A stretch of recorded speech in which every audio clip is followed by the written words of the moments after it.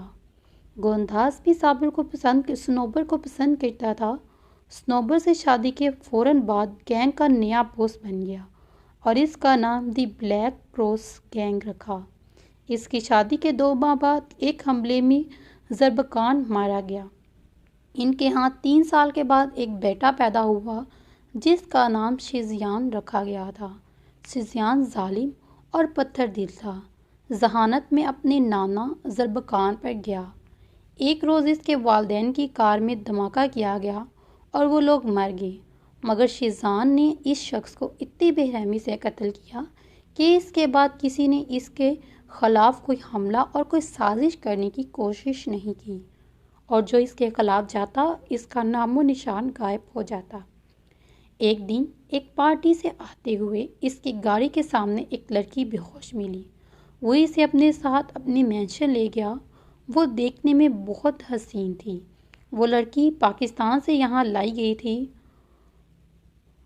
شیزیان نے اسے اپنے مینشن میں کام کرنے کی اجازت دی۔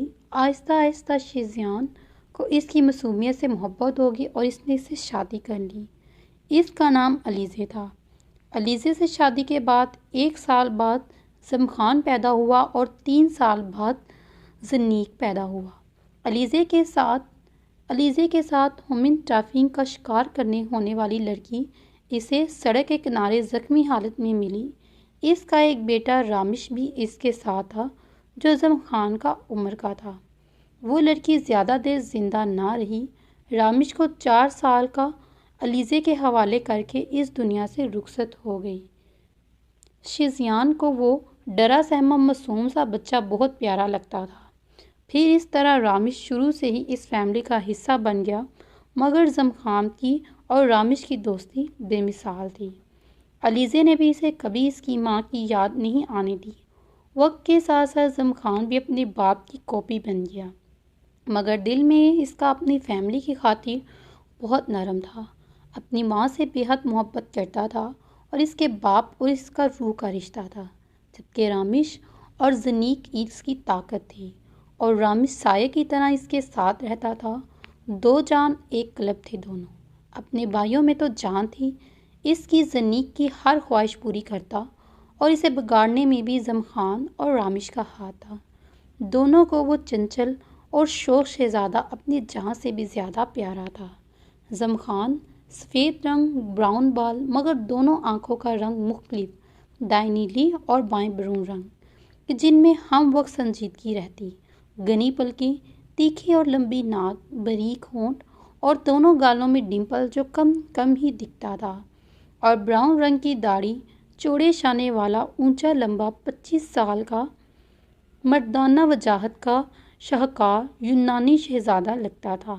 رامش صاف رنگ، کالے بال، براؤن آنکھیں، لمبی ناک، برے ہونٹ، کالی داڑھی اور چوڑے شانے والا اونچا لمبا خوبصورت 25 سال کا مردانہ وجاہت کا خوبصورت شاہکار تھا۔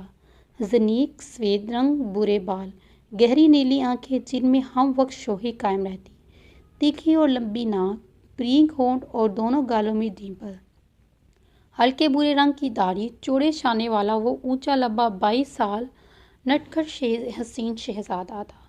زنیق جو ریس میں تھا اپنے موبائل پر رامش کی کال آتے ہی دیکھ فوراً اپنی بلوٹوتھ آن کر کے اٹھا۔